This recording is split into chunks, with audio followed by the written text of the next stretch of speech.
병든 마누라는 쓸모가 없다. 첩을 들였으니 썩 방을 비워라. 네, 감사해요.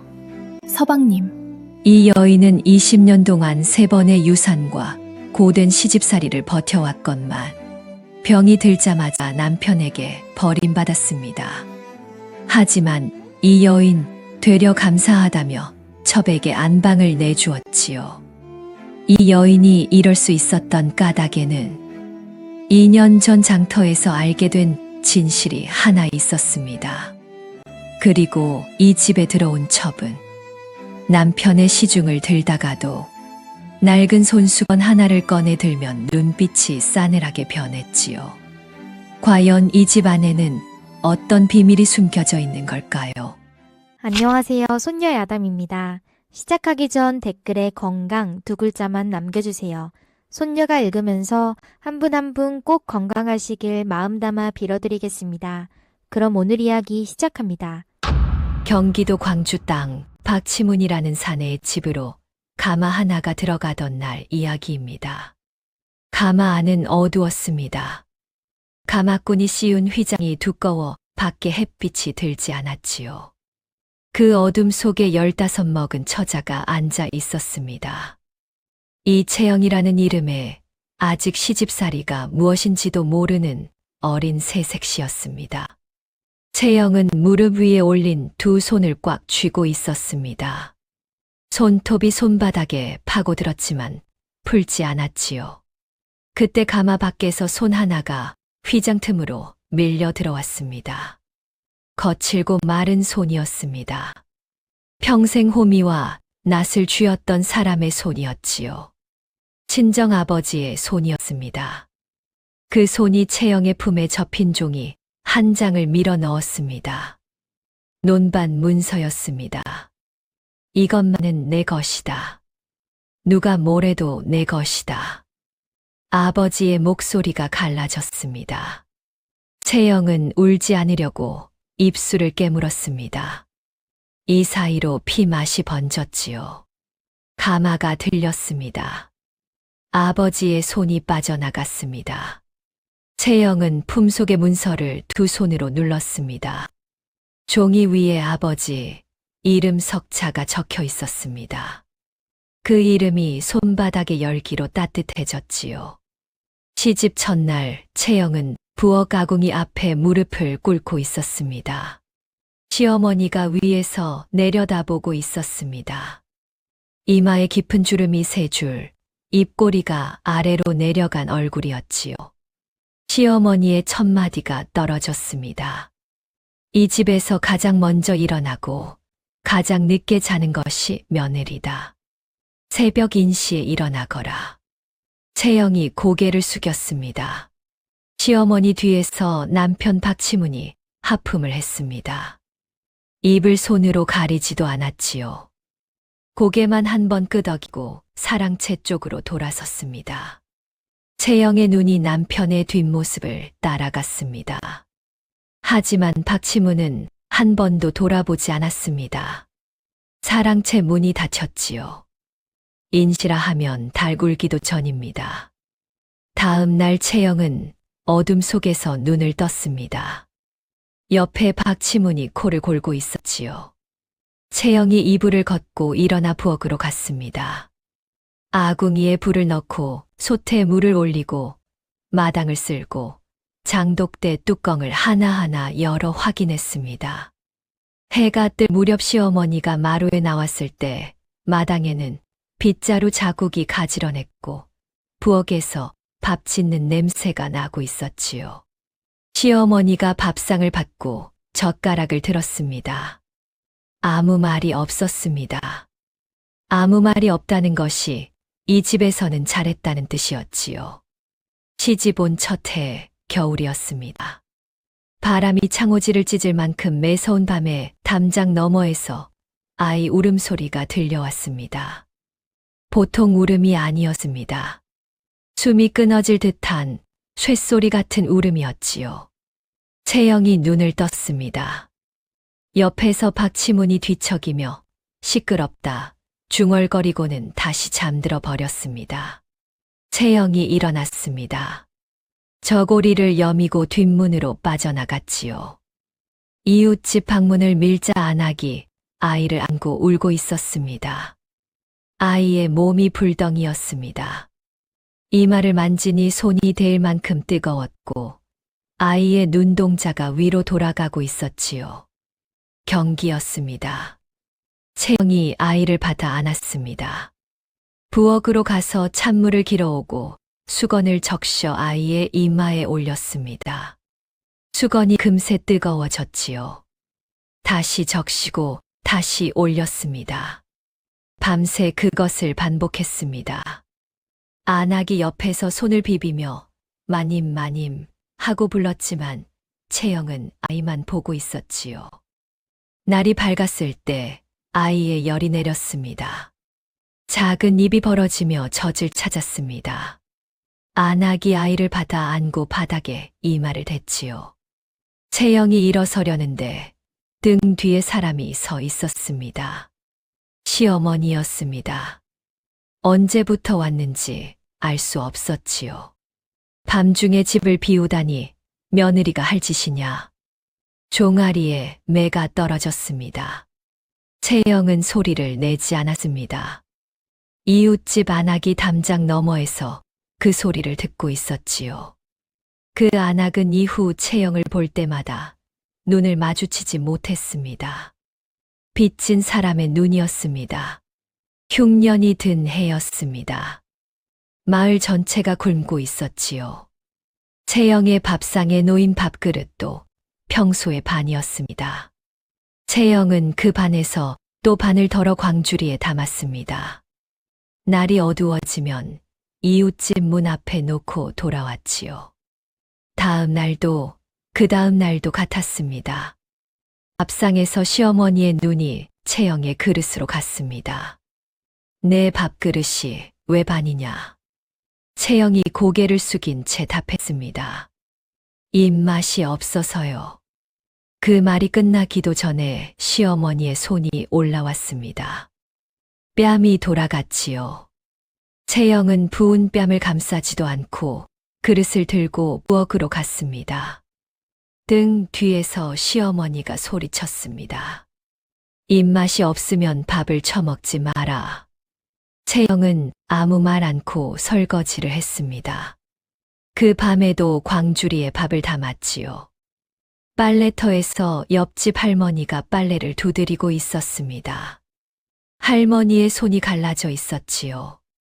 물이 차가운데 손마디가 구부러져 방망이를 제대로 쥐지 못했습니다.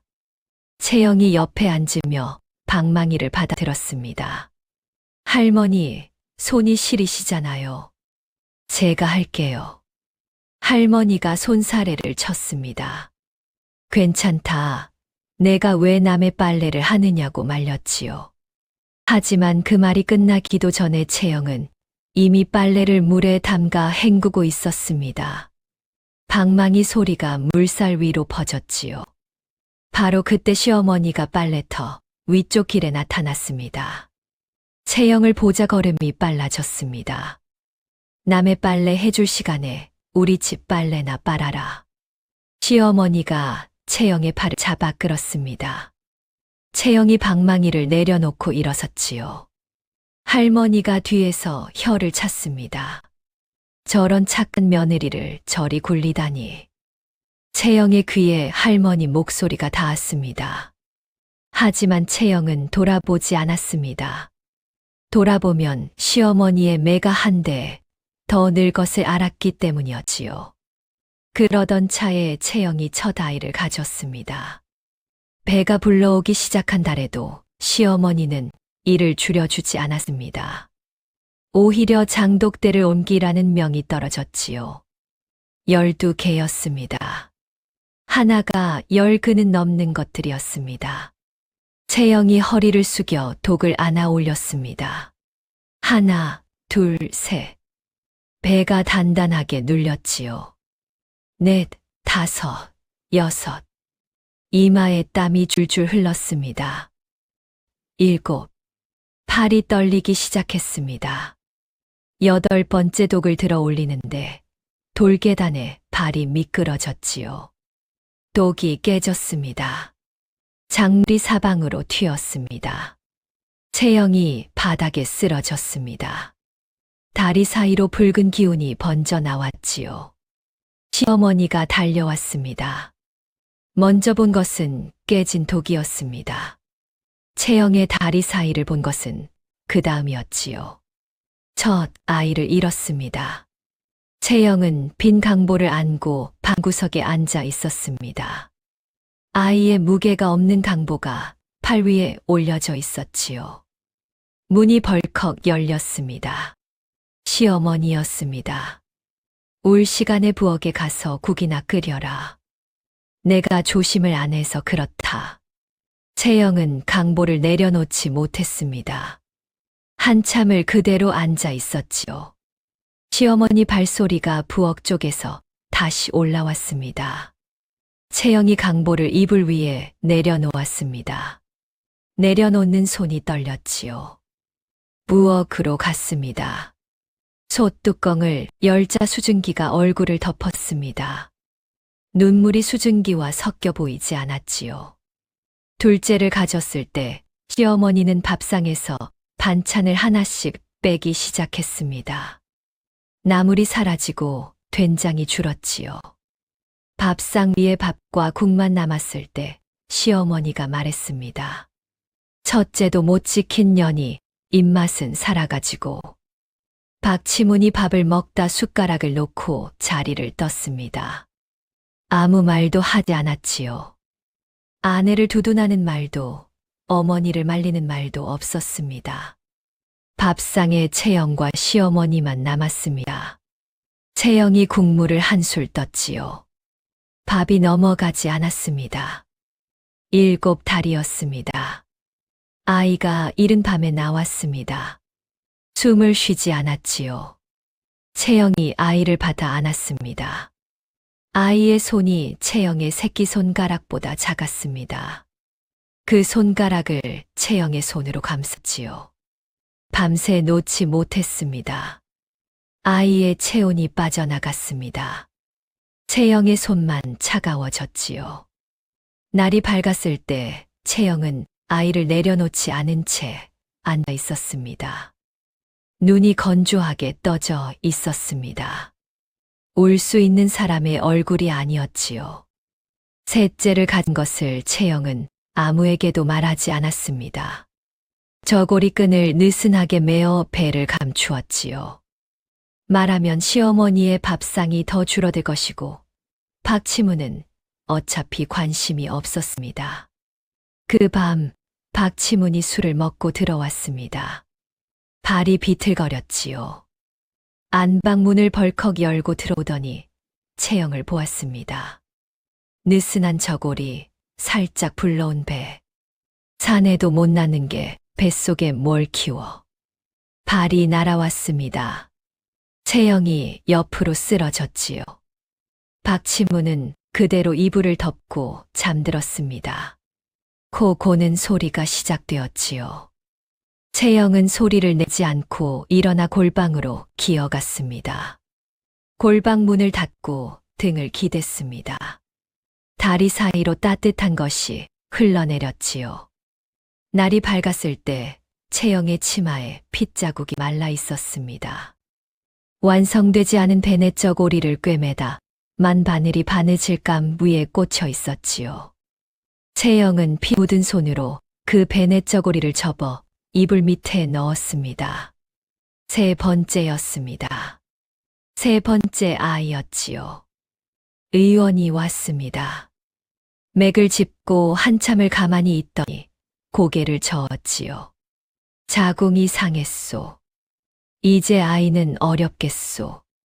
밖에서 듣고 있던 시어머니가 문을 벌컥 열었습니다. 대를 못 잇는 며느리를 데리고 뭘 하겠느냐. 마당에서 박치문이 담뱃대를 빨고 있었습니다. 시어머니 소리에도 고개를 들지 않았지요. 연기만 길게 뿜었습니다. 그 뒤로 구박이 달라졌습니다. 시어머니의 말이 더 잦아졌고 더 날카로워졌지요. 말레터에서 시어머니가 안악들 앞에서 대놓고 말했습니다. 우리 며느리는 아들 하나 못 낳는 빈 그릇이야. 채영이 빨래터에 도착했을 때 안악들이 말을 멈추었습니다. 공기가 잘린 것처럼 조용해졌지요. 채영은 다 알고 있었습니다. 귀가 얇은 마을에서 비밀은 없어지요. 물이 차네요. 채영이 빨래를 내려놓으며 자리를 잡았습니다. 아무렇지 않은 목소리였습니다. 아무렇지 않은 얼굴이었지요. 옆에 앉은 안악이 채영의 손을 보았습니다. 방망이를 쥔 손에 핏줄이 돋아 있었지요. 아무렇지 않은 사람의 손은 아니었습니다. 20년이 그렇게 흘렀습니다. 시어머니가 죽은 날, 채영은 시어머니 앞에서 곡을 했습니다. 소리는 나왔지요. 하지만 눈물은 나오지 않았습니다. 20년을 울지 않았더니 눈물이 마른 것 같았지요. 손가락으로 눈 밑을 꾹 눌러 짜냈습니다.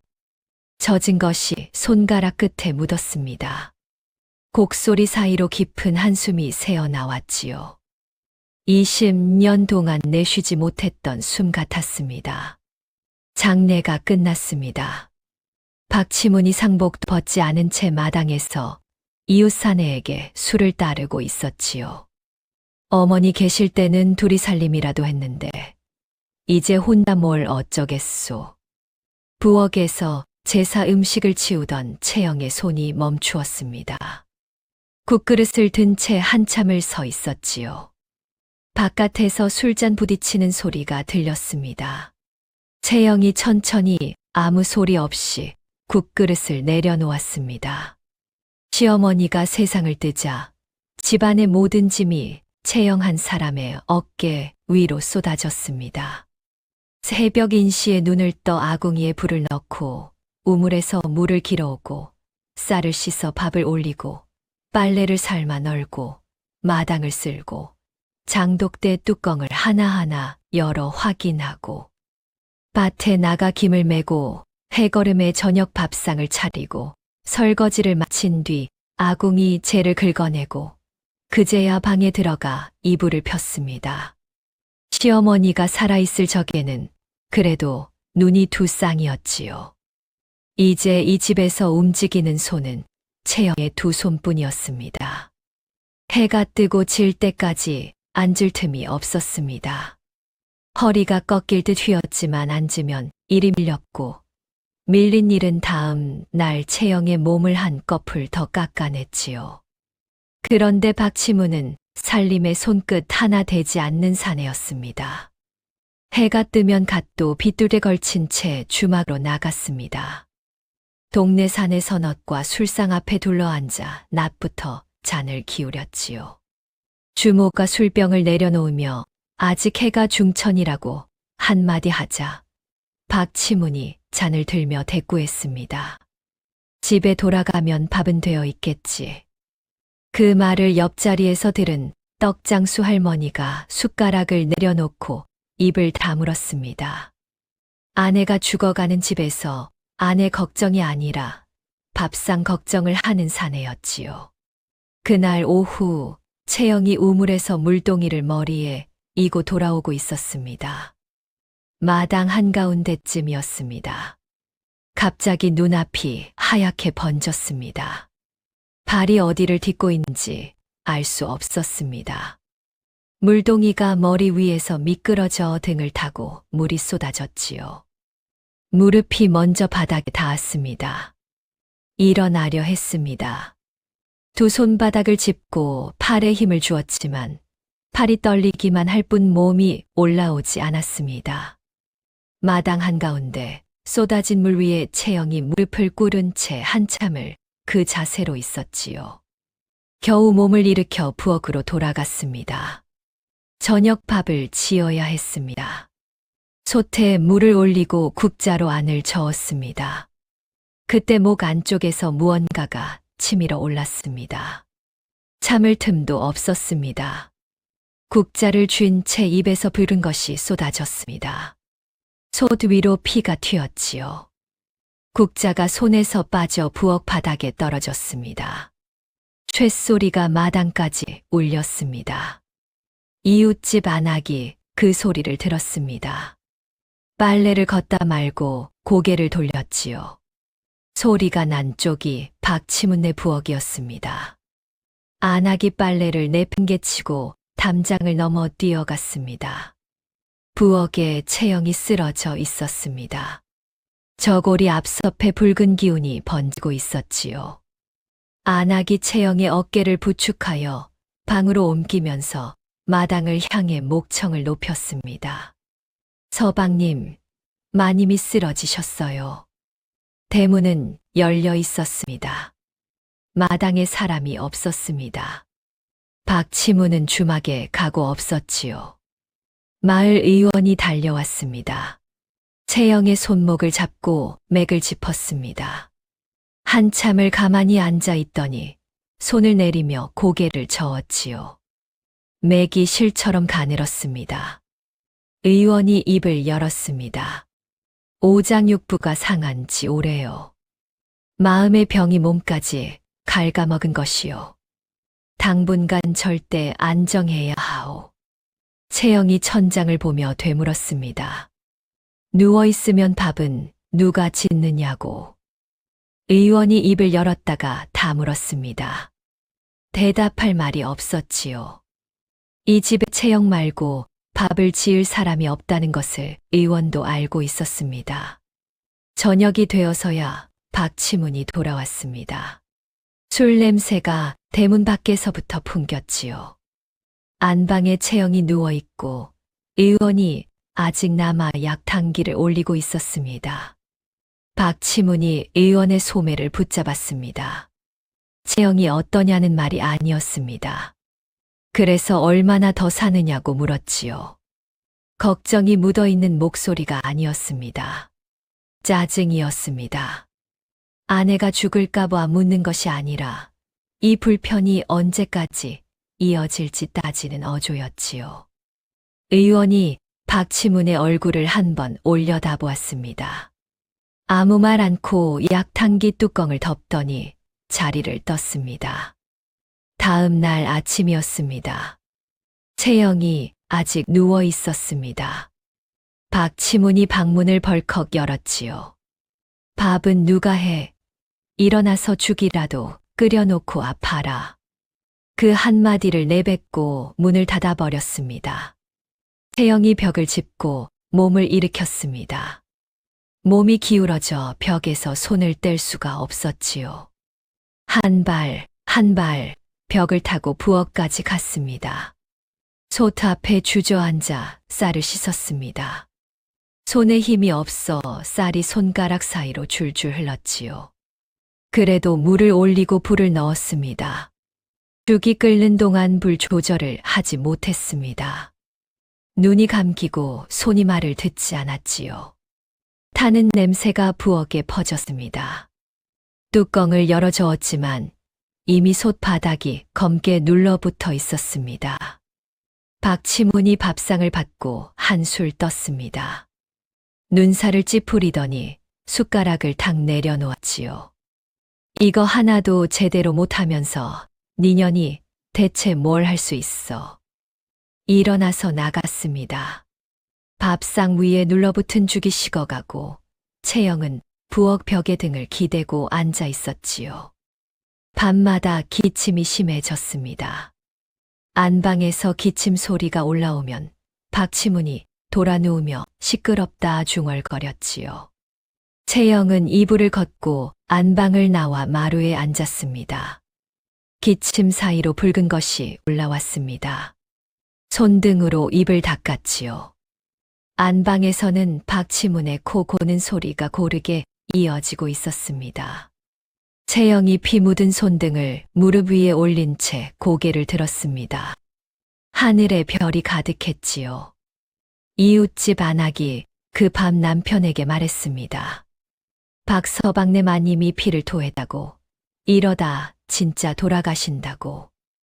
남편이 고개를 돌리며 답했습니다. 남의 집안일이라고. 안악이 물러서지 않았습니다. 그 마님이 우리 아이를 살려주신 분이라고.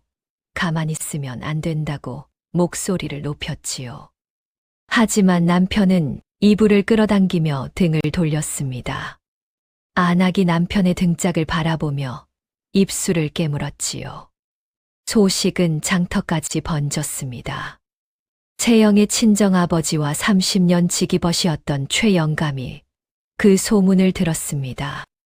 곧장 약재를 작은 보자기에 싸서 박치문네 대문 앞까지 걸어갔지요. 대문을 두드리자 안에서 박치문이 나왔습니다. 최영감을 보더니 대문에 팔을 걸치며 길을 떡 막아섰습니다. 최영감이 보자기를 들어 보이며 벗의 딸이 아프다는데 약 한 봉지 전하지 못하겠느냐고 따졌습니다. 박치문은 한 발짝도 비켜주지 않았지요. 최영감이 다시 목소리를 높였습니다. 30년 전 채영의 아버지가 혼인시키며 이 사위를 믿었기에 딸을 보냈다고 그 벗의 얼굴을 생각해서라도 약이라도 들여보내 달라고 했습니다. 박치문의 눈이 좁아졌습니다. 돌아가신 분 이름 팔지 마시오. 대문이 닫혔습니다. 최영감이 보자기를 아는 채 대문 앞에 서 있었지요. 안에서는 아무 소리도 나지 않았습니다. 최영감은 한참을 그 자리에 서서 닫힌 대문을 바라보았습니다.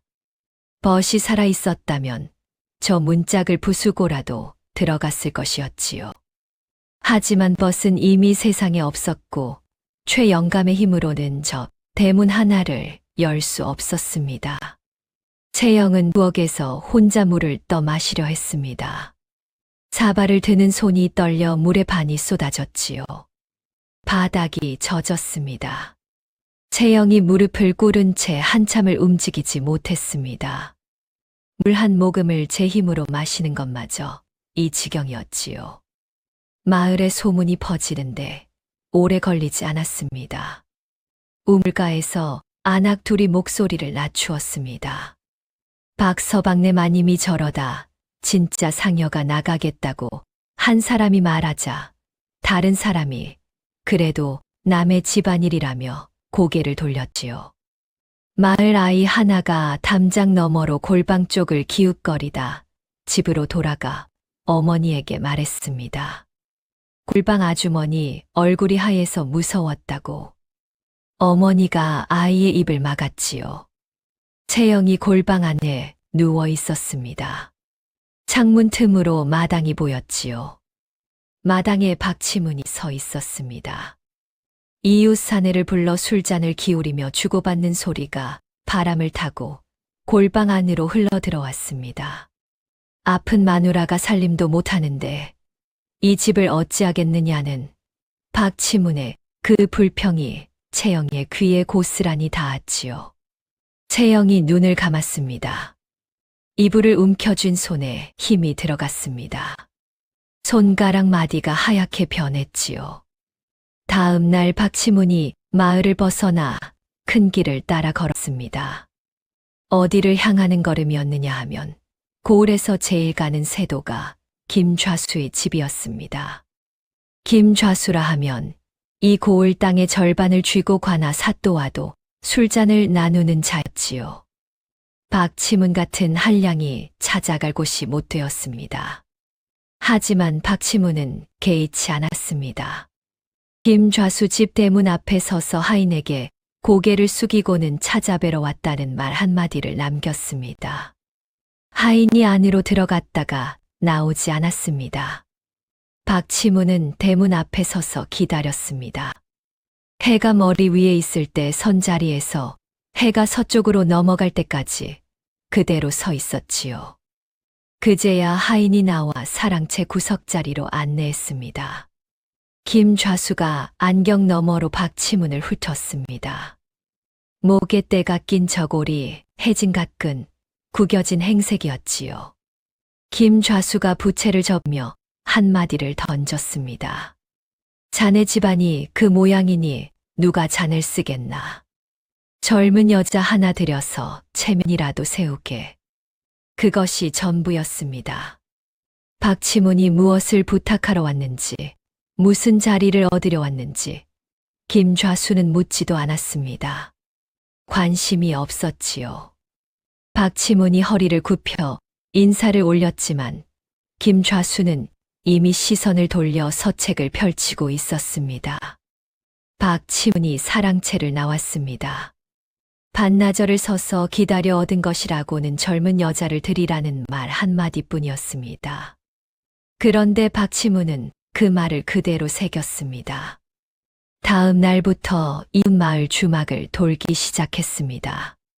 첫 번째 주막에 들어가 막걸리를 시키고 주모와 잡담을 늘어놓다가 슬쩍 물었지요. 젊고 말 잘 듣는 여자가 없겠느냐고. 주모가 고개를 저었습니다. 두 번째 주막에서도 같은 수작을 부렸습니다. 주인이 눈살을 찌푸리며 모른다고 했지요. 세 번째 주막에서야 주인이 박치문의 귀에 대고 속삭였습니다. 저쪽 마을에 부모 없는 처자가 하나 있는데 빨래터 쪽에서 본 적이 있다고. 박치문이 다음 날 그 마을 빨래터에 갔습니다. 물가에 처자 하나가 쪼그리고 앉아 빨래를 두드리고 있었습니다. 고개를 숙이고 있어 얼굴이 반쯤 가려져 있었지요. 박치문이 위아래를 훑었습니다. 어리고 마르고 고분고분해 보였습니다.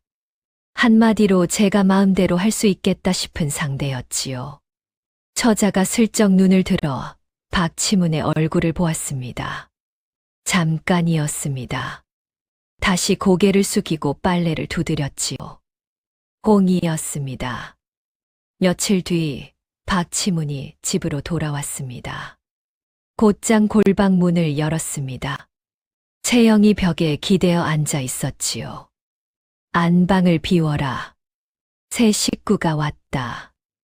채영이 벽을 짚고 일어났습니다. 몸이 기울어져 한쪽 어깨가 벽에서 떨어지지 않았지요. 박치문은 문틀에 기대서서 팔짱을 끼고 서 있었습니다. 손 하나 내밀지 않았습니다. 채영이 한 발씩 움직여 안방으로 갔습니다. 이불과 옷보따리를 챙겼지요. 20년을 살았는데 자기 것이라고 낡은 이불 하나, 옷 두 벌 든 보따리 하나가 전부였습니다. 20년의 세월이 보따리 하나에 다 담겼습니다. 채영이 이불 밑에서 무언가를 꺼냈습니다. 완성되지 않은 베네 저고리였지요. 그것만은 보따리에 넣지 않고 품에 안았습니다. 홍이가 보따리 하나를 들고 대문을 들어섰습니다. 박치문이 마당에 모인 이웃 두세 명에게 큰 소리로 말했지요. 갈 곳 없는 아이를 거둔다고. 이웃들이 서로를 보았습니다. 아무도 답하지 않았습니다. 첩을 들이면서 거둔다는 말로 포장하는 뻔뻔함에 입을 열 수가 없었던 것이지요. 채영이 골방으로 짐을 옮기고 있었습니다. 이웃 잔악이 달려와 입을 받쳐 들려 했지요. 마님, 제가 들어드릴게요. 괜찮다. 짐이 별로 없다. 채영이 웃었습니다. 입만 웃었지요. 눈은 웃지 않았습니다. 안악이 채영의 손에 들린 보따리를 보았습니다. 보따리 하나. 20년을 살고 들고 나가는 것이 정말 보따리 하나뿐이었습니다. 골방 문 앞에서 채영이 돌아섰습니다. 박치문이 마당 한가운데 서 있었지요. 채영이 입을 열었습니다. 감사해요, 서방님. 안방은 새 각시에게 내어드리지요. 목소리가 떨리지도 울먹이지도 않았습니다. 담담했지요. 옆에 서 있던 안악이 입을 틀어막고 울음을 참았습니다. 20년을 맞고 참고 잃고 견딘 여인이 제 발로 안방을 내어주면서 고맙다 하는데 그 말이 원망보다 더 사무쳤기 때문이었지요.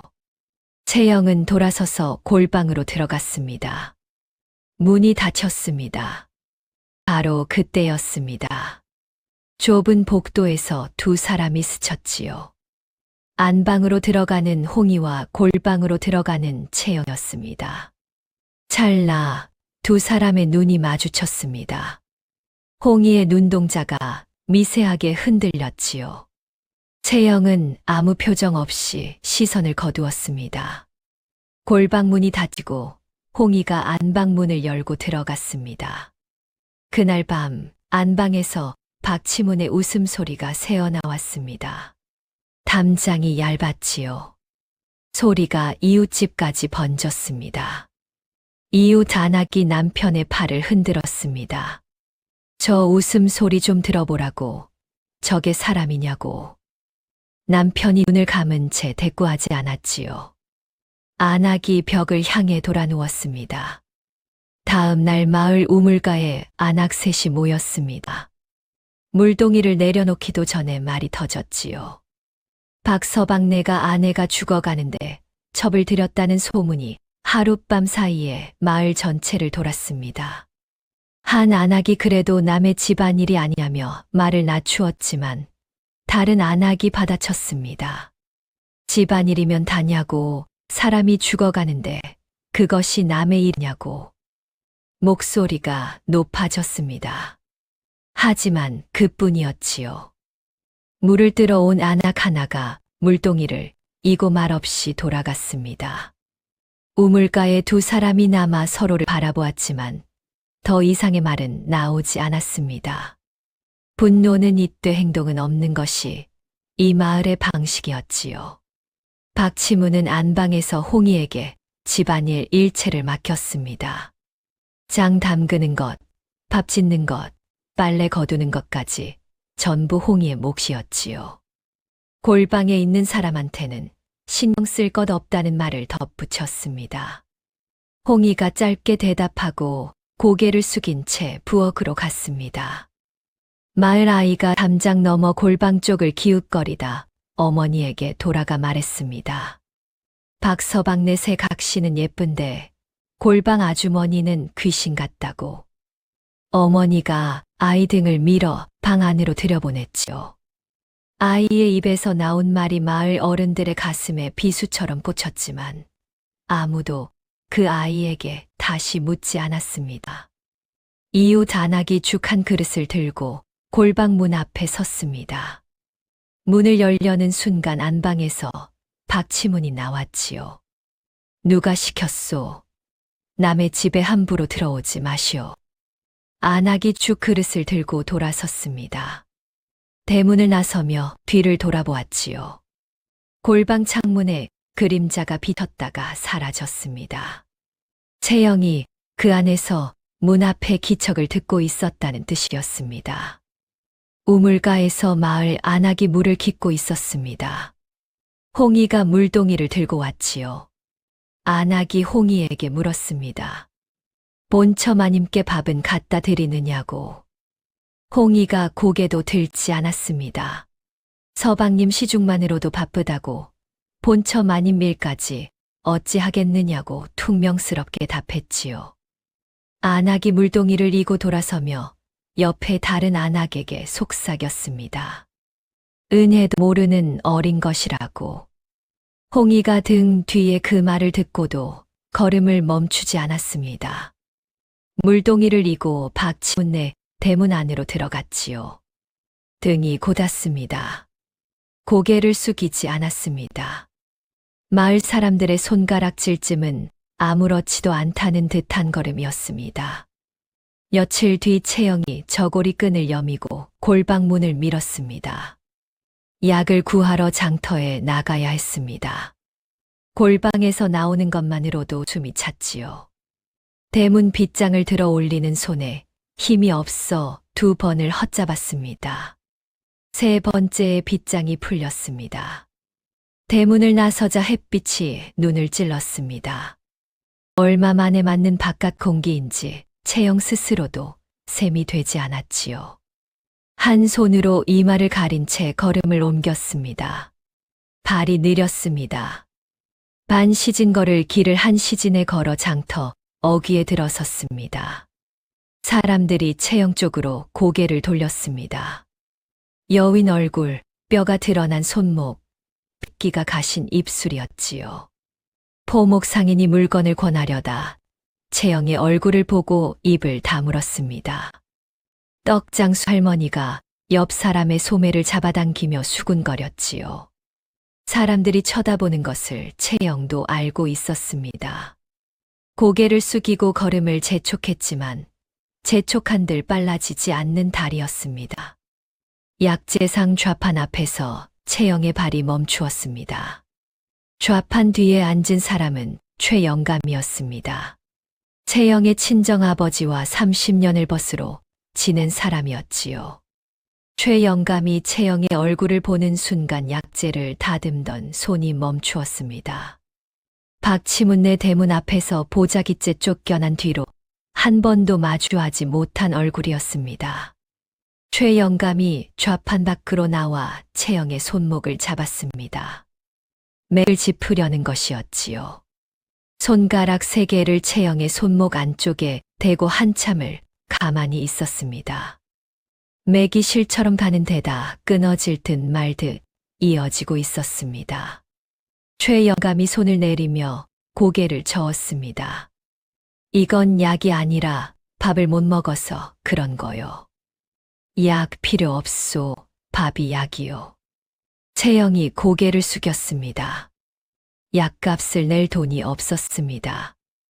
돈이 없다는 말을 입 밖에 꺼내지 못한 채 돌아서려는데 최영감이 좌판 아래에서 마른 대추 한 봉지를 꺼내 채영의 손에 쥐어주었습니다.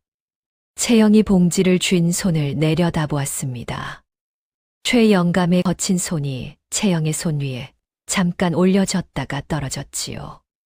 채영의 친정아버지도 그런 손이었습니다. 약재를 다루느라 갈라지고 마디가 굵어진 손이었지요. 장터 구석 주막 앞에 술상이 벌어져 있었습니다. 한낮이었습니다. 김좌수 일행이 술잔을 기울이고 있었고 박치문이 김좌수 옆에 앉아 잔을 채우고 있었습니다. 그 옆에 홍이가 앉아 술을 따르고 있었지요. 채영이 장터길을 걷다 그 광경이 눈에 들어왔습니다. 남편과 남편의 첩이 고을 좌수와 나란히 앉아 웃고 있었습니다. 채영의 발이 멈추었습니다. 눈을 돌리려 했지만 돌아가지 않았지요. 그때 김좌수의 하인이 채영을 알아보았습니다. 거리낌 없이 큰 소리를 질렀습니다. 저기 서방님 마누라 아니요? 주변 사람들이 일제히 돌아보았습니다. 술상 위의 시선이 전부 채영에게로 쏠렸지요. 채영이 고개를 숙였습니다. 박치문이 채영 쪽을 보았습니다.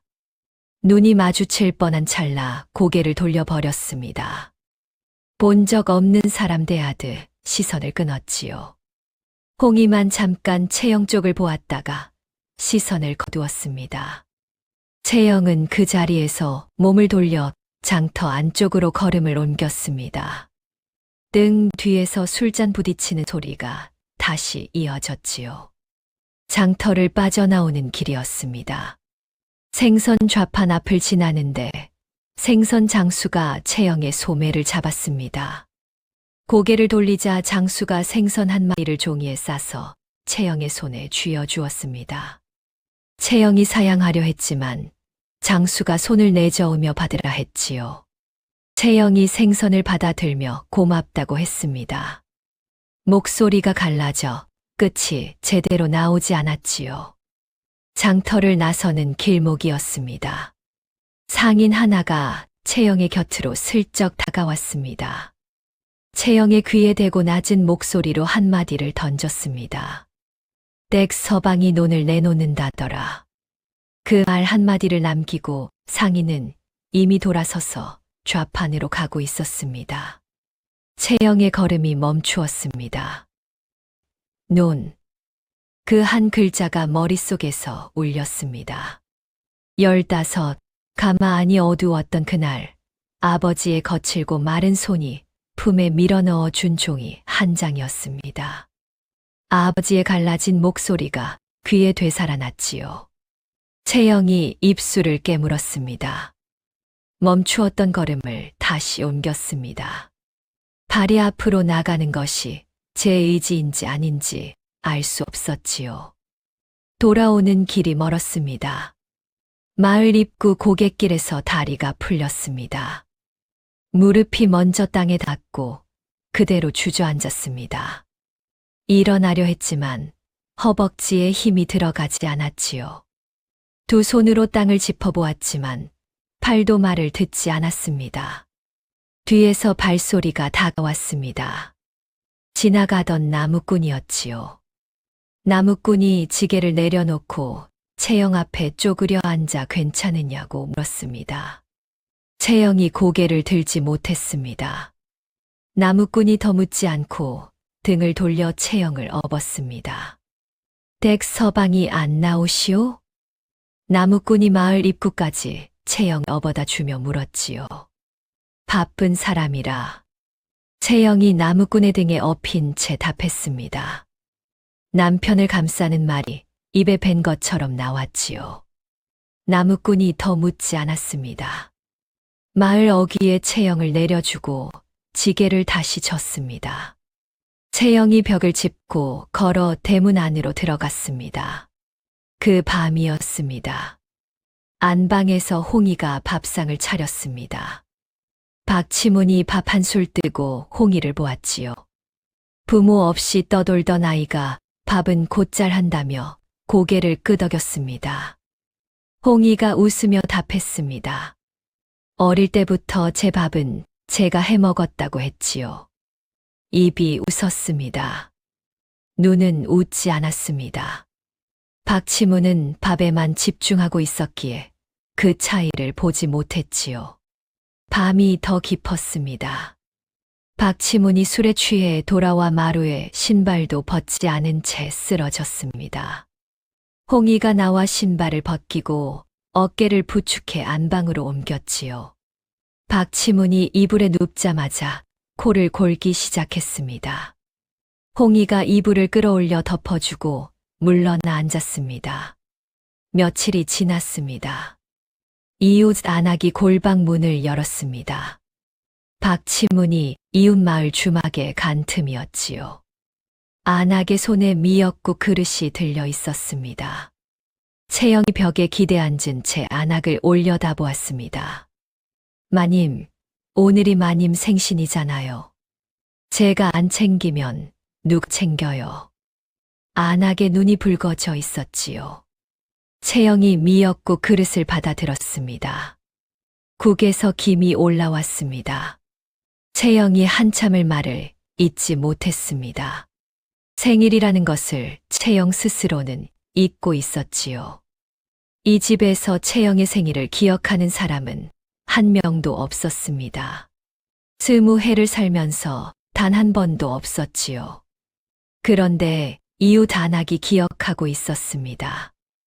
남편 몰래 박치문 눈을 피해 미역국 한 그릇을 끓여 들고 온 것이었습니다. 국물 위로 김이 퍼지다 사라졌습니다. 채영이 그릇을 쥔 손에 힘이 들어갔지요. 아무 말도 하지 못한 채 고개만 숙이고 있었습니다. 다음 날 박치문이 집 뒤 뒤줄을 열었습니다.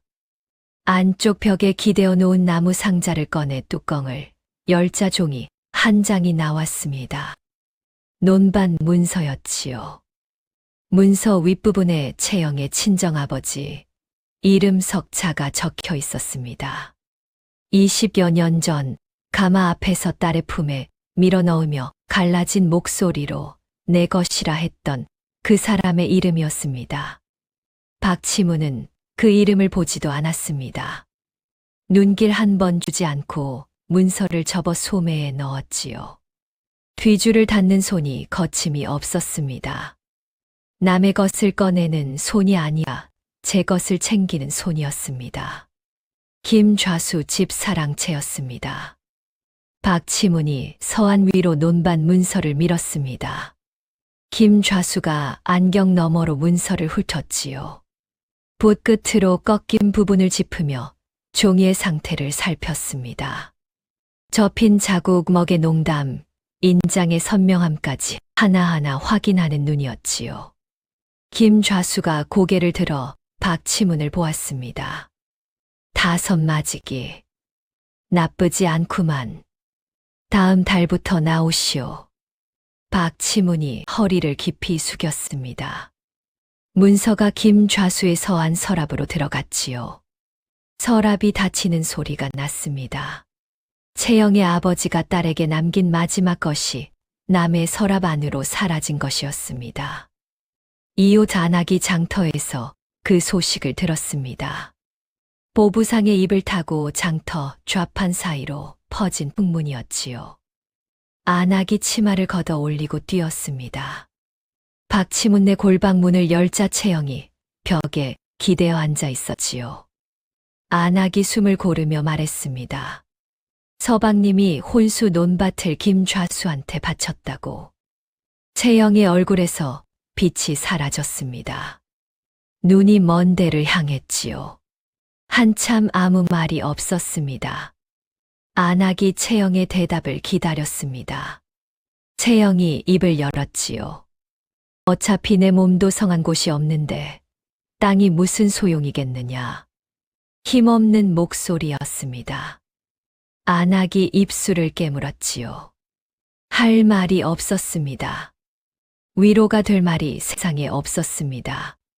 하지만 채영은 가만히 있지 않았습니다.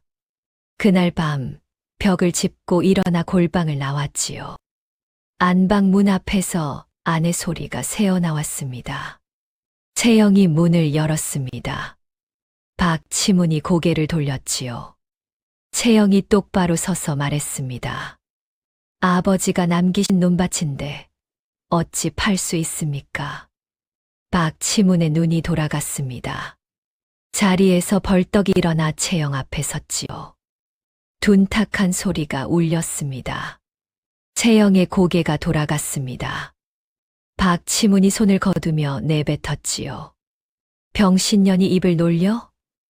내 아비가 남긴 것도 이 집 재산이야. 채영이 비틀거리며 마당으로 밀려나갔습니다. 마당 돌바닥에 주저앉았지요. 박치문이 이미 안방문을 닫고 들어가 버린 뒤였습니다. 마당에 채영 혼자 남았습니다. 뺨이 부풀어 오르고 있었지요. 그런데 안방문 뒤에 홍이가 서 있었습니다. 채영이 맞는 소리가 문 너머로 들렸지요. 홍이의 얼굴은 보이지 않았습니다. 다만 문틀을 잡은 손에 힘이 잔뜩 들어가 있었지요. 손가락 끝이 하얗게 변해 있었습니다. 마을 이장이 찾아온 것은 그 며칠 뒤였습니다. 박치문네 마당이 아니라 장터 뒷길에서 채영을 만났지요. 이장이 채영 앞을 가로막고 섰습니다. 땅 문제를 조용히 하라고 했습니다. 김좌수 귀에 들어가면 마을이 불편해진다고 했지요. 채영이 이장의 얼굴을 올려다보았습니다. 이장이 시선을 피했지요. 억울한 쪽이 조용히 하라는 말을 들어야 하는 세상이었습니다. 채영이 고개를 숙이고 돌아섰습니다. 이장이 등 뒤에서 기침을 했지요. 민망한 사람의 기침이었습니다. 박치문이 아전 자리를 얻은 날 새 관복을 입고 마당에 섰습니다. 풀 먹인 관복이 빳빳했지요. 양팔을 벌리고 홍이에게 물었습니다. 어떠냐고, 나도 이제 관아 사람이라고. 홍이가 웃으며 멋지다고 답했지요. 박치문이 갓을 고쳐 쓰고 대문을 나섰습니다. 아내의 논밭으로 산 자리였습니다. 남의 것을 바쳐 얻은 벼슬이었지요. 골방 창문 틈으로 채영이 새 관복 입은 남편의 뒷모습을 보고 있었습니다. 시선을 거두지 않았지요. 박치문의 등이 마을 길을 따라 작아지고 마침내 사라질 때까지 채영은 창문 앞에 앉아 있었습니다.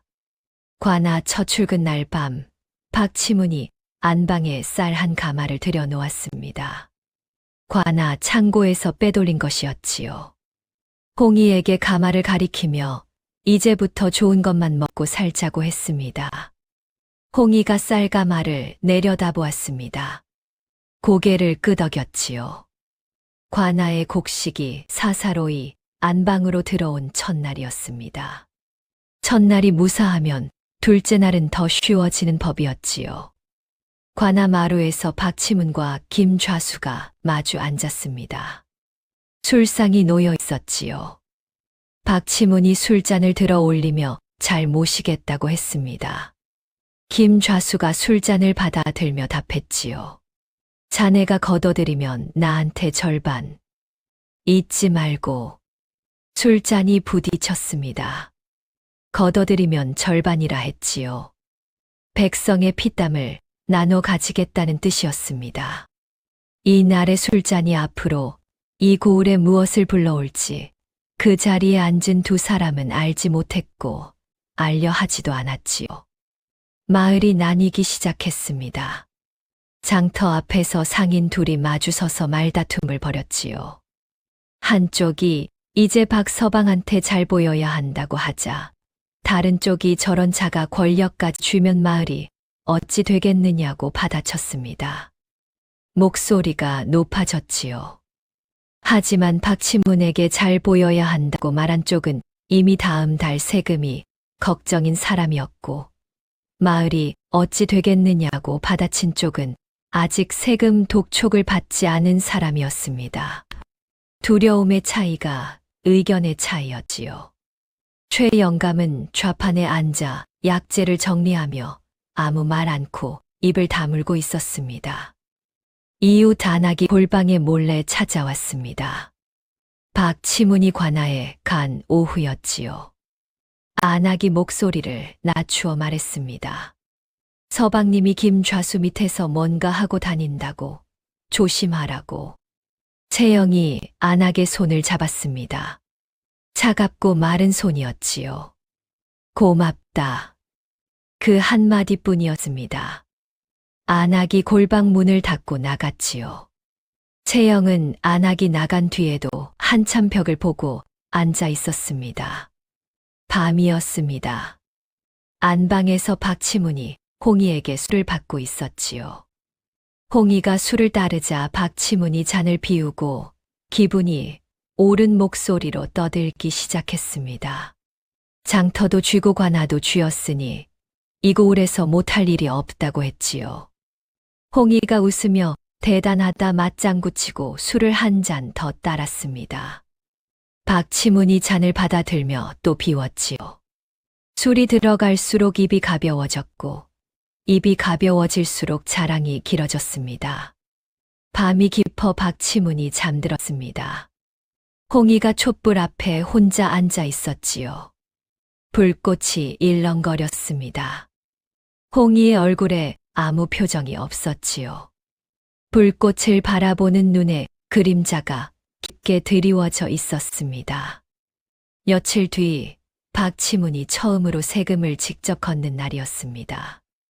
관아 마당에 곡식 가마니가 하나씩 쌓여갔습니다. 포졸들이 마을 곳곳에서 걷어온 것이었지요. 마지막 가마니까지 내려놓자 박치문이 가마니 앞에 서서 하나하나 손가락으로 짚어 세었습니다. 13이었습니다. 박치문이 장부를 펴고 붓을 들었습니다. 10섬이라 적었지요. 새 섬을 지워버린 것이었습니다. 옆에 선 포졸에게 고개를 기울여 속삭였습니다. 차이 새 섬은 따로 보관해.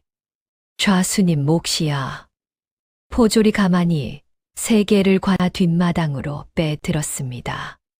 장부 위에 10섬 확인이란 글자가 먹물로 선명하게 남았지요. 박치문이 장부를 덮고 붓을 내려놓았습니다. 첫날부터 장부를 조작한 것이었습니다. 그 발로 장터에 나갔습니다. 좌판을 하나하나 돌며 관아 행사에 쓸 물건이 필요하다고 말했습니다. 포목 상인이 비단 한 필을 내밀었지요. 박치문이 비단을 손가락으로 문지르며 고개를 저었습니다. 한 필로는 모자란다. 세 필은 되어야 한다고 했습니다. 웃으며 말했지만 눈은 웃지 않았지요. 포목 상인이 입을 다물었습니다. 반박할 수 없었습니다. 관아의 힘을 등에 업은 자에게 장터의 장사치가 대들 수 있는 세상이 아니었지요. 박치문의 발이 최영감 좌판 앞에서 멈추었습니다. 최영감이 약재를 저울에 올리다 말고 고개를 들었지요. 박치문이 팔짱을 끼고 서서 최영감을 내려다보고 있었습니다. 입꼬리를 올리며 한마디를 던졌습니다. 나이 값을 하라고 했지요. 상납하라는 뜻이었습니다. 최영감이 저울 위에 약재를 내려놓으며 눈을 부릅떴습니다. 30년을 이 장터에서 장사했다. 내까지 것이 나를 겁박하느냐고 받아쳤지요. 박치문이 대꾸하지 않았습니다. 돌아서며 한마디만 남겼습니다. 그 30년이 끝날 수도 있지. 그것이 경고였습니다. 며칠 뒤 관아 포졸 둘이 최영감의 좌판에 나타났습니다. 좌판 위에 가지런히 놓인 약재를 바닥에 쏟아버렸지요. 건조된 구기자가 흙바닥 위로 흩어졌습니다. 당귀와 감초가 먼지와 뒤섞였습니다. 포졸이 장터 규정 위반이라고 소리쳤지요. 규정 위반이 아니라는 것을 장터의 모든 사람이 알고 있었습니다. 하지만 아무도 입을 열지 못했지요. 최영감이 바닥에 무릎을 꿇었습니다. 손이 떨렸습니다. 흙 묻은 약재를 하나하나 주워 담았지요. 30년 동안 한 번도 장터 바닥에 무릎을 꿇은 적이 없던 사람이었습니다. 약재를 다루는 손은 언제나 곧곧단단했는데 그 손이 흙바닥 위에서 쓸고 있었지요. 그리고 얼마 뒤 마을 농부 하나가 세금을 내러 관아에 왔습니다. 포졸이 내미는 장부를 보고 눈을 찡그렸지요. 작년보다 액수가 많았습니다. 농부가 조심스럽게 물었습니다. 박치문이 관아 마루에 앉아 부채를 붙이며 답했지요. 올해 할증이 붙었다고 했습니다. 할증이 무엇인지 농부는 물을 수 없었습니다. 물으면 돌아올 것이 무엇인지 장터에서 이미 보았기 때문이었지요. 최영감의 좌판이 엎어지는 것을 마을 사람 모두가 눈으로 본 뒤였습니다. 농부가 입을 다물고 곡식을 내려놓았습니다. 밤이 되어 박치문이 안방에 돌아왔습니다. 옷에서 술 냄새가 풍겼지요. 홍이가 술상을 차렸습니다. 박치문이 잔을 비우며 오늘 장터에서 있었던 일을 늘어놓았습니다. 최영감이란 늙은이가 대들었는데 좌판을 엎어버렸다며 웃었지요. 홍이가 맞장구 치며 술을 따랐습니다. 박치문이 기분이 좋았습니다. 잔을 또 비우고 다락에서 장부 묶음을 꺼내 홍이 앞에 펼쳤지요. 이리와 보라며 오늘 거둔 것이 이만큼이라고 했습니다. 장부 위에 숫자가 빼곡했지요. 박치문이 손가락으로 짚으며 하나하나 설명했습니다. 곡식이 몇 섬이고 포목이 몇 필이고 은전이 몇 냥이라고 했습니다. 홍이가 옆에 앉아 장부를 내려다보았지요. 고개를 끄덕이며 대단하다고 했습니다. 박치문은 자기 앞에 앉은 어린 첩의 고개 숙인 눈 속에 무엇이 도사리고 있는지 헤아릴 위인이 못 되었지요. 김 좌수에게 빼돌린 곡식의 절반을 전달하는 날이었습니다. 관아 뒷마당에서 김 좌수가 가만히 술을 샜지요. 손가락이 마지막 가마니에서 멈추었습니다. 하나가 모자랐습니다. 김 좌수의 목소리가 낮아졌지요. 박치문이 허리를 숙이며 다음에 채워 넣겠다고 했습니다. 김 좌수가 부채를 접으며 박치문을 올려다보았습니다. 눈이 차가웠지요. 박치문이 시선을 피했습니다. 모자란 한 가마니를 채우려면 다음 달에 더 걷어야 했습니다. 더 거두려면 더 거칠어져야 했지요. 장터의 좌판이 또 엎어지거나 농부의 세금이 또 불어나거나 둘 중 하나였습니다. 그날 밤이었습니다. 홍이 옆에 누운 박치문이 잠들기 직전 중얼거렸습니다. 내일 김 좌수에게 쌀 30가마를 보내야 하는데 장부에는 스물로 적으라고 했지요. 말끝이 흐려지더니 코 고는 소리가 시작되었습니다. 홍이가 눈을 든 채 천장을 바라보고 있었습니다. 어둠 속에서 눈만 빛나고 있었지요. 최 영감이 좌판을 빼앗기고 장터 바퀴가에 앉아 있었습니다. 약재 보자기를 무릎 위에 올린 채 먼 곳을 바라보고 있었지요. 30년이라고 했습니다. 30년을 여기 앉았는데 라고 했습니다. 혼잣말이었지요. 말끝이 바람에 흩어졌습니다. 옆에 떡장수 할머니가 와서 앉았습니다. 떡 하나를 내밀었지요. 최 영감이 받으려다 목이 메어 손이 멈추었습니다. 할머니가 떡을 최 영감의 무릎 위 보자기 옆에 놓고 아무 말 없이 일어섰지요. 다음 날 장터 뒷길에서 상인들이 모여 속삭이기 시작했습니다. 이러다 다 망한다는 말이 나왔지요. 관아의 탄원이라도 해야 하지 않겠느냐는 말도 나왔습니다. 하지만 사또가 김좌수 편이니 탄원해봤자 뒤탈만 생긴다는 말에 입이 다물어졌지요. 한 사람이 다른 쪽의 소매를 잡아당기며 주위를 살폈습니다. 말이 거기서 끊겼습니다. 골방에서 채영이 벽에 기대 앉아 밖의 소리에 귀를 기울이고 있었습니다. 멀리 장터 쪽에서 북소리가 들려왔지요. 장이 선 것이었습니다. 장터가 섰구나 하고 채영이 혼잣말을 했습니다. 눈이 창문 밖을 향해 있었지요. 골방에 갇혀 있었지만 귀만은 바깥에 닿아 있었습니다. 그런가 하면 안방에서는 박치문의 버릇이 날로 거치어지고 있었습니다. 밥상이 늦었다며 홍이의 저고리 깃을 잡아당겨 찢어버렸지요. 홍이가 부엌으로 뛰어가며 찢어진 깃을 한 손으로 잡고 있었습니다. 깃이 목 아래까지 찢겨 살이 드러나 보였지요. 이웃 안악이 남편 몰래 장터 바퀴가에서 최 영감을 찾았습니다. 마님에게 줄 약재가 있으면 자기가 전해주겠다고 했지요. 최 영감이 보자기 안에서 약재를 작게 싸서 안악의 손에 쥐어 주었습니다. 안악이 약재를 치마 속에 넣고 돌아섰지요. 대문 밖에서 약재를 전하고 골방 문을 열어 채영에게 건네는 것은 모두 박치문의 눈을 피해야 하는 일이었습니다. 관아 뒤편이었습니다. 박치문과 김좌수가 빼돌린 곡식 가마니를 확인하고 있었지요.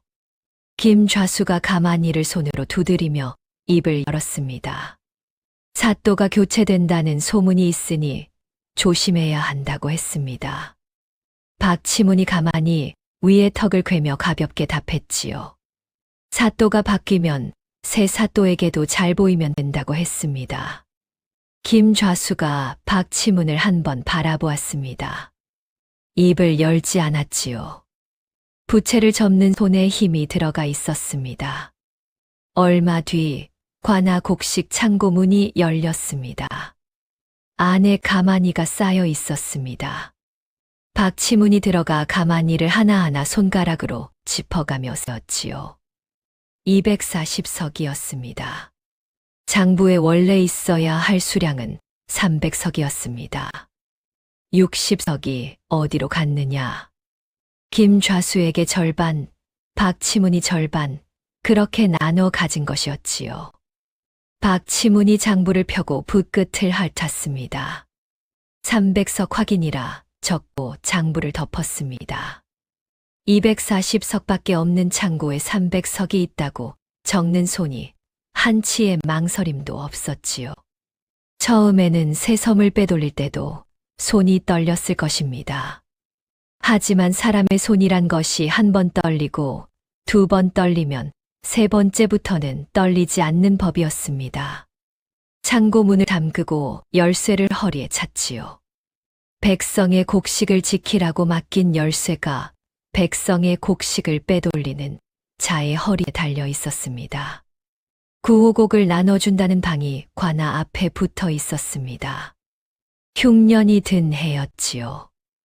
들판의 벼가 말라 죽고 곳간이 텅 빈 집이 한둘이 아니었습니다. 굶주린 안악이 아이를 업고 관아에 왔습니다. 아이가 안악의 등에서 축 늘어져 있었지요.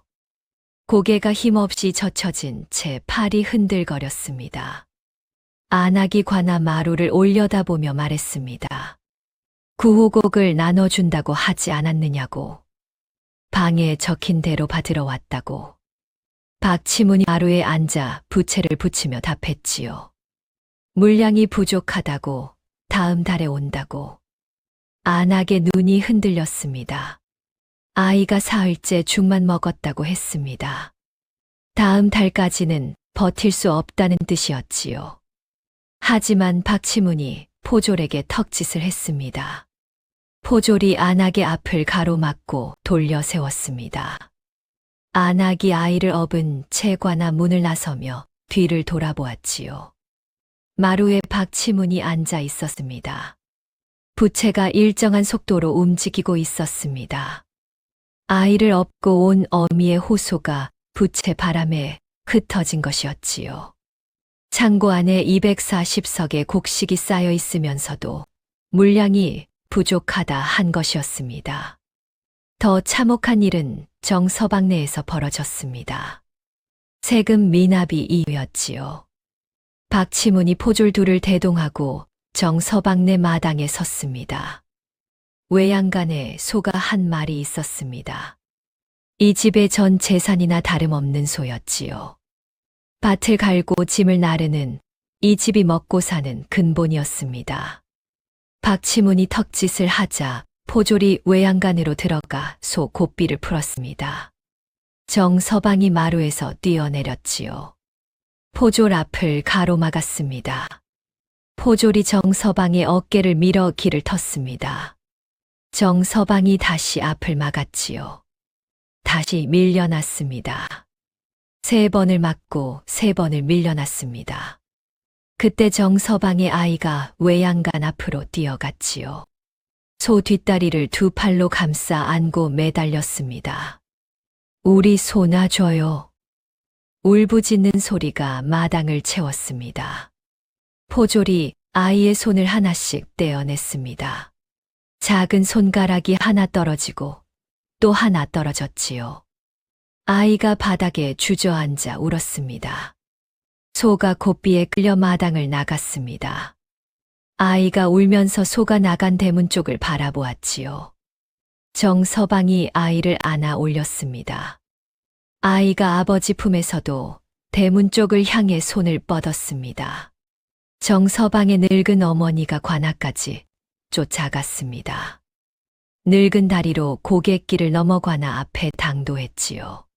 관아 앞 흙바닥에 무릎을 꿇고 이마를 찧었습니다. 1번, 2번, 3번. 이마에서 붉은 기운이 배어나기 시작했습니다. 소마는 돌려주시오. 박치문이 마루에서 내려다보았습니다. 노인의 이마에서 흙과 붉은 기운이 섞여 흘러내리고 있었지요. 세금을 내면 돌려주겠소. 세금을 낼 수 있었으면 소를 빼앗기지 않았을 것입니다. 낼 수 없으니 소를 빼앗긴 것이고 소를 빼앗겼으니 더더욱 세금을 낼 길이 없어진 것이었지요. 포졸이 노인의 팔을 잡아 일으켰습니다. 노인이 끌려 나갔습니다. 관아 앞 흙바닥에 붉은 자국이 남았지요. 이웃 안악이 골방에 찾아와 울먹이며 전했습니다. 정서방네 소를 끌어갔다고, 늙은 어머니가 이마가 깨지도록 빌었다고. 채영이 안악의 손을 잡았습니다. 아무 말 없이 잡고 있었지요. 한참이 지났습니다. 안악이 먼저 입을 열려 하자 채영이 그보다 앞서 말했습니다. 미안하구나. 내가 이 꼴이니 아무것도 못 해주겠구나. 안악이 고개를 숙이고 눈물을 닦았습니다. 채영의 손에서 안악의 손이 떨어졌지요. 장터에서 아이들이 뛰어다니며 노래를 불렀습니다. 박서방 나쁜 놈, 정서방 내 소 잡아간 나쁜 놈. 어른들이 입으로 못하는 말을 아이들의 입이 대신 뱉고 있었습니다. 박치문이 장터길을 지나다 그 소리를 들었지요. 고개를 돌려 아이들 노려보았습니다. 아이들이 흩어져 달아났습니다. 박치문이 걸음을 옮겼지만 얼굴이 벌겋게 달아 있었지요. 아이들의 노래가 귀에 박혀 빠지지 않는 모양이었습니다. 관아 뒤편에서 김좌수가 박치문을 불러 앉혔습니다. 김좌수의 목소리가 평소와 달랐습니다. 낮고 차가웠지요. 소를 빼앗는 것은 너무 눈에 띈다고 좀 조용히 하라고 했습니다. 박치문이 고웃음을 쳤습니다. 겁먹으면 무시당한다고 받아쳤지요. 그러자 김좌수의 부채가 접혔습니다. 접힌 부채 끝이 박치문의 가슴팍을 가리켰습니다. 자네가 눈에 띄면 나도 눈에 띈다. 내가 눈에 띄면 자네부터 자른다. 알아듣겠나? 박치문의 웃음이 사라졌습니다. 김좌수가 일어서서 나갔습니다. 박치문이 빈 마루에 혼자 남았지요. 입술을 깨물었습니다. 주먹이 쥐어졌습니다. 지금까지 김좌수 앞에서 허리를 굽혔지만 잘릴 수도 있다는 말은 처음이었지요. 제 손으로 걷어다 바쳤는데 그 대가가 위협이었습니다.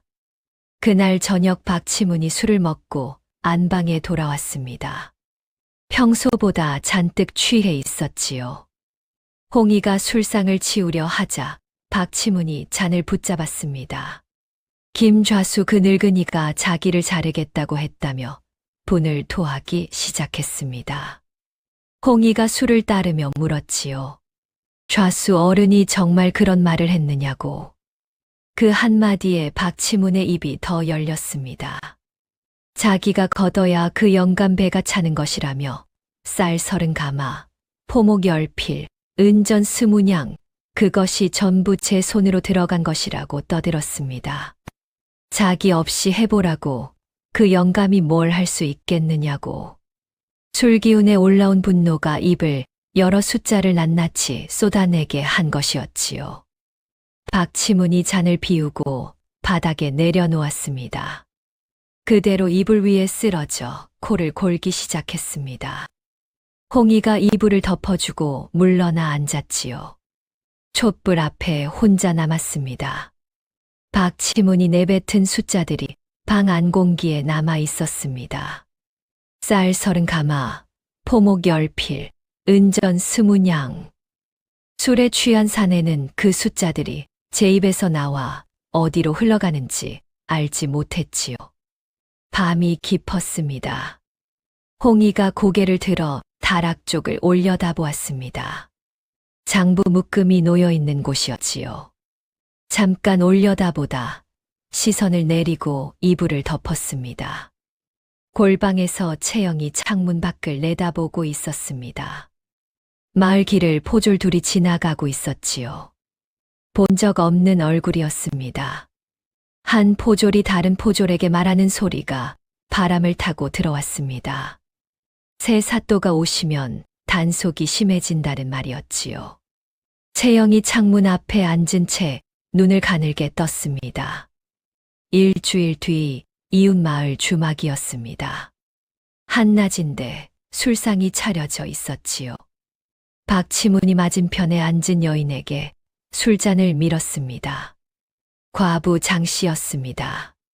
30이 채 안 된 나이에 살결이 배고 같고 눈매가 초승달처럼 가늘어 주막에 드나드는 사내치고 한 번쯤 눈길을 주지 않은 자가 없었지요. 다만 손만은 거칠었습니다. 혼자 주막을 꾸려가는 사람의 손이었습니다. 아침부터 솥을 닦고 상을 나르고 술을 빚고 밤이면 혼자 가게 문을 닫는 손이었지요. 박치문이 몸을 앞으로 기울였습니다. 자기가 아전이니 장신의 주막이 편하게 장사하도록 해주겠다고 했습니다. 그 말이 호의인지 협박인지는 듣는 사람에 따라 달랐지요. 장 씨에게는 협박이었습니다. 박치문이 손을 뻗어 장 씨의 손을 잡으려 했습니다. 장 씨가 손을 빼며 몸을 뒤로 당겼지요. 혼자 잘 살고 있다고 했습니다. 목소리는 단호했지만 몸이 의자 끝까지 물러나 있었습니다. 박치문이 거절당한 얼굴 하지 않았습니다. 되레 웃으며 자리에서 일어났지요. 내가 자주 올 테니 기다려. 주막 문을 나서는 박치문의 등 뒤에서 장 씨의 손이 떨리고 있었습니다. 장 씨는 그 떨리는 손으로 박치문이 밀어놓은 술잔을 치웠지요. 잔을 치우는데 술이 상 위에 쏟아졌습니다. 손에 힘이 들어가지 않았기 때문이었습니다. 저녁이었습니다. 박치문이 안방으로 들어왔지요. 평소보다 늦은 시각이었습니다. 홍이가 조심스럽게 입을 열었습니다. 요즘 왜 늦게 들어오느냐고 물었습니다.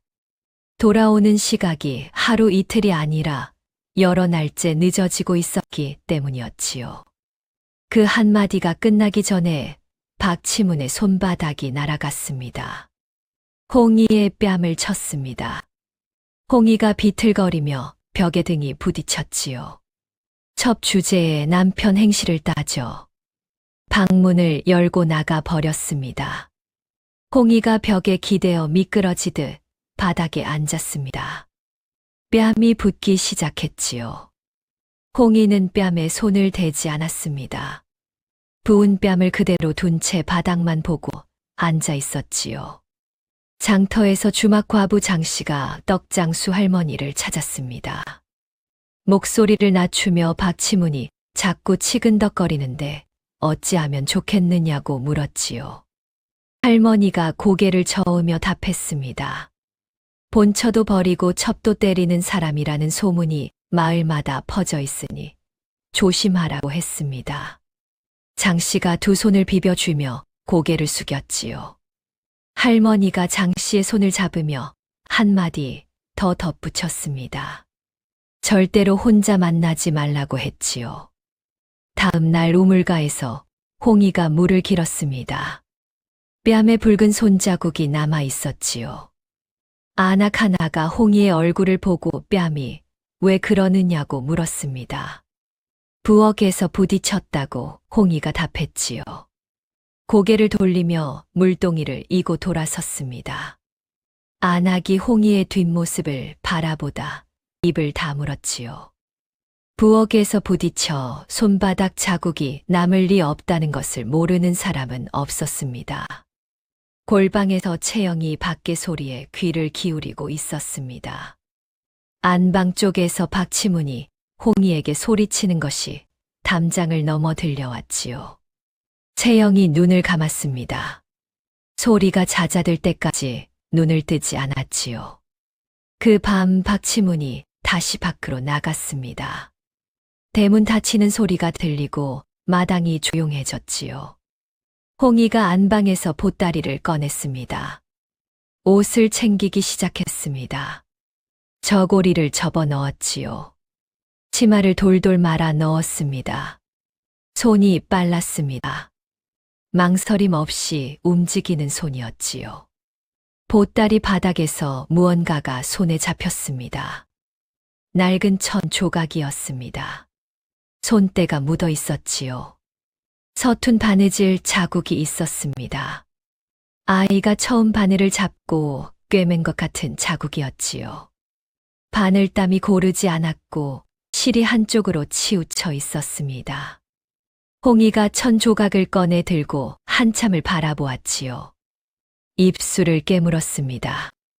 이가 살을 파고들어 피가 비칠 만큼이었습니다. 보따리를 다시 풀었습니다. 접어 넣었던 저고리를 꺼내 제자리에 놓았지요. 말아 넣었던 치마를 꺼내 제자리에 놓았습니다. 하나씩 꺼내어 원래 있던 곳에 돌려놓았지요. 망설임 없이 챙겼던 손이 이번에는 천천히 움직였습니다. 보따리가 빈 채로 방구석에 남았지요. 홍이가 방 한 구석에 앉아 두 손으로 무릎을 감싸 안았습니다. 어깨만 들썩였습니다. 울음소리는 나지 않았지요. 소리를 내면 안 되는 사람처럼 입을 꽉 다문 채 어깨만 흔들렸습니다. 천 조각이 무릎 위에 놓여 있었지요. 서툰 바느질 자국이 홍이의 손가락 아래에서 조용히 빛나고 있었습니다. 다음 날 아침이었습니다. 홍이가 부은 눈으로 부엌에서 밥을 지었습니다. 솥에서 타는 냄새가 올라왔지요. 밥이 눌러붙어 연기가 피어올랐습니다. 홍이가 멍하니 솥을 바라보다 뒤늦게 정신을 차리고 불을 껐습니다. 박치문이 밥상을 받았지요. 숟가락으로 밥을 뒤적이다 눈살을 찌푸렸습니다. 밥상을 밀어버렸습니다. 그릇이 바닥에 쏟아졌지요. 밥 한 솥도 제대로 못 짓는 년을 못에 쓰겠어. 그 말을 내뱉고 나가 버렸습니다. 홍이가 바닥에 쏟아진 밥을 손으로 주워 담았지요. 밥알이 손가락 사이에 끼었습니다. 하나하나 주워 담았지요. 그릇 안에 밥알을 넣고 또 넣었습니다. 바닥에 쏟아진 밥을 전부 주워 담을 때까지 홍이는 일어나지 않았지요. 입술을 깨물고 있었습니다. 골방에서 채영이 낮에 일어나 앉았습니다. 기침이 올 것 같았는데 오지 않았지요. 자기 손등을 바라보았습니다. 주먹을 쥐었다 폈습니다. 한참을 그렇게 했지요. 말길에서 주막 과부 장씨가 아이 손을 잡고 걸어가고 있었습니다. 뒤에서 말발굽 소리가 가까워졌지요. 박치문이 말을 타고 지나가며 장씨를 흘깃보았습니다. 장씨가 아이를 끌어안으며 고개를 숙였습니다. 말이 지나간 뒤에도 장씨는 한참을 그 자세로 서 있었지요.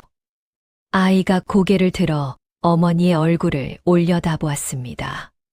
장씨가 아이의 손을 더 꽉 잡고 걸음을 옮겼지요. 밤이 되었습니다. 안방에서 박치문이 코를 골며 잠들었습니다. 홍이가 혼자 앉아 촛불을 바라보고 있었지요. 촛농이 흘러내렸습니다. 홍이가 손가락으로 촛농을 찍어 굳혔습니다. 얼굴에 아무 표정이 없었지요. 불꽃만 응시하고 있었습니다. 며칠 뒤 박치문이 안방에 앉아 홍이를 불러 앞에 앉혔습니다. 홍이가 고개를 숙이고 있었지요. 박치문이 눈을 가늘게 뜨고 홍이의 얼굴을 살폈습니다. 한참을 말없이 들여다보았습니다. 무언가 걸리는 것이 있었지요. 박치문이 입을 열었습니다. 요즘 네가 참 이상하다. 왜 안 울어? 다른 년들은 맞으면 울기라도 하는데 넌 맞고도 왜 가만히 있어? 홍이가 고개를 숙인 채 답했습니다. 울면 서방님이 더 화내시지 않느냐고. 박치문이 고개를 갸웃했지요. 답이 틀리지 않았습니다. 하지만 무언가가 걸렸습니다. 맞고 울지 않는 여자였지요. 맞고도 떠나지 않는 여자였습니다. 갈 곳이 없어서 그런 것인지 다른 이유가 있는 것인지 박치문이 한참 홍이를 바라보다 자리에서 일어났습니다. 의심이 풀린 것이 아니었지요. 다만 더 캘 말이 떠오르지 않았을 뿐이었습니다. 다음 날 홍이가 우물에 물을 기르러 나간 사이 박치문이 안방을 뒤치기 시작했습니다. 다락 위 장부 묶음부터 확인했지요. 그대로였습니다. 먼지가 묻어있는 것도 그대로였습니다. 손을 댄 흔적이 없었지요. 홍이의 짐으로 갔습니다. 옷 보따리를 풀었습니다. 저고리, 치마, 그 아래에 낡은 천 조각이 있었지요. 꺼내 들었습니다. 손때가 묻고 서툰 바느질 자국이 있는 헝겊이었습니다. 아이가 처음 바늘을 잡고 꿰맨 것 같은 자국이었지요. 홍이가 물동이를 이고 돌아왔습니다. 안방문을 열자 박치문이 그 천 조각을 들고 서 있었습니다. 이게 뭐냐? 홍이의 얼굴이 굳었다가 풀렸습니다. 순간이었지요. 혼자가 되기 전 친정에서 가져온 손수건이라고 답했습니다. 박치문이 천 조각을 코에 대고 냄새를 맡았지요. 오래된 천 냄새뿐이었습니다. 특별할 것이 없었습니다. 허접한 것이라며 바닥에 던졌지요. 홍이가 몸을 숙여 천 조각을 주워 옷보따리에 넣었습니다. 박치문이 골방으로 갔습니다. 문을 열자 채영이 벽에 기대어 앉아 있었지요. 박치문이 방 안을 둘러보았습니다. 낡은 이불 하나, 옷보따리 하나뿐이었습니다. 종이 한 장 없었지요. 벽에도 바닥에도 이불 밑에도 아무것도 없었습니다. 뭘 하고 사는 거냐며 중얼거리고 나갔지요. 채영이 닫힌 문을 바라보았습니다. 표정이 변하지 않았습니다. 박치문이 마을 길에 서서 지나가는 사람들에게 소리쳤습니다. 제 집안일에 끼어드는 놈은 관아에 끌고 간다고. 길을 걷던 사람들이 고개를 숙이고 지나갔지요. 아무도 걸음을 멈추지 않았습니다. 아무도 고개를 들지 않았습니다. 그날 밤 박치문이 골방 문을 밖에서 빗장으로 잠갔지요. 나무 빗장이 걸쇠에 걸리는 소리가 울렸습니다. 새 사또가 관아에 도착한 것은 그로부터 사흘 뒤였습니다. 관아 앞마당에 백성들이 모였지요. 사또가 마루에 올라 입을 열었습니다. 백성의 고충을 직접 듣겠다고 억울한 일이 있는 자는 누구든 고하라고 했습니다. 마당에 모인 백성들이 웅성거렸지요. 서로를 바라보았습니다. 아무도 먼저 나서지 않았습니다. 할 말이 없어서가 아니었지요. 할 말이 너무 많아서 누가 먼저 입을 여느냐가 문제였습니다. 관아 뒤편 창고에서 박치문과 김좌수가 머리를 맞대고 있었습니다. 김좌수가 속삭였지요. 장부를 없애야 한다고, 증거가 없으면 아무 소용이 없다고. 박치문이 고개를 끄덕였습니다. 집에 있는 장부를 다 태우겠다고 답했지요. 밤이 되자 박치문이 안방 다락에서 장부 묶음을 꺼냈습니다.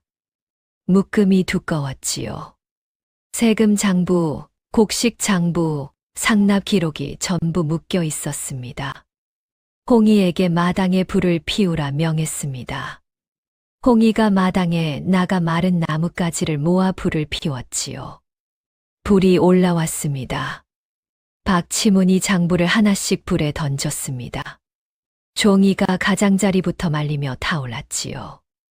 글자가 검게 변하고 재가 되어 하늘로 올라갔습니다. 백성에게서 얼마를 뜯고 장부에 얼마로 적었는지, 구호곡을 몇 석이나 빼돌렸는지, 그 모든 기록이 불 속에서 사라지고 있었습니다. 불빛이 홍이의 얼굴에 일렁이며 비쳤지요. 홍이가 장부가 타는 것을 바라보고 있었습니다. 표정을 읽을 수 없었습니다. 불꽃이 홍이의 눈에 반사되었지요. 마지막 장부가 재로 변했습니다. 박치문이 손을 털었습니다. 이제 됐다고, 증거만 없으면 그만이라고 했지요. 안방으로 들어갔습니다. 마당에 남은 불씨가 꺼져가고 있었습니다. 그런데 새벽이었습니다. 관아 문 앞에 봉투가 놓여 있었지요. 포졸이 순찰을 돌다가 문 아래에 끼인 것을 발견했습니다. 봉투를 들고 사또에게 올렸습니다.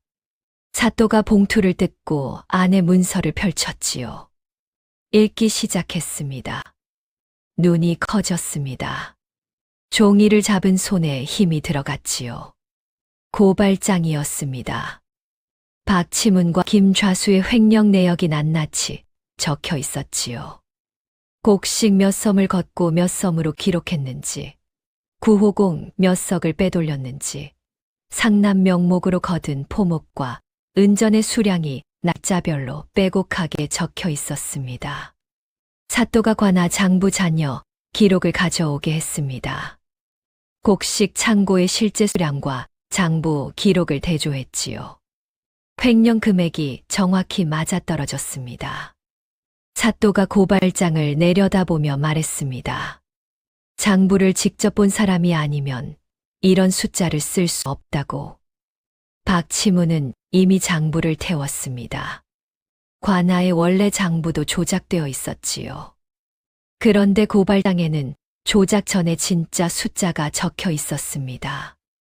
장부를 태웠는데도 정확한 숫자가 존재한다는 것 자체가 내부에서 정보가 새어나갔다는 증거였습니다. 사또가 포조를 불렀지요. 포졸이 박치문네 대문을 두드렸습니다.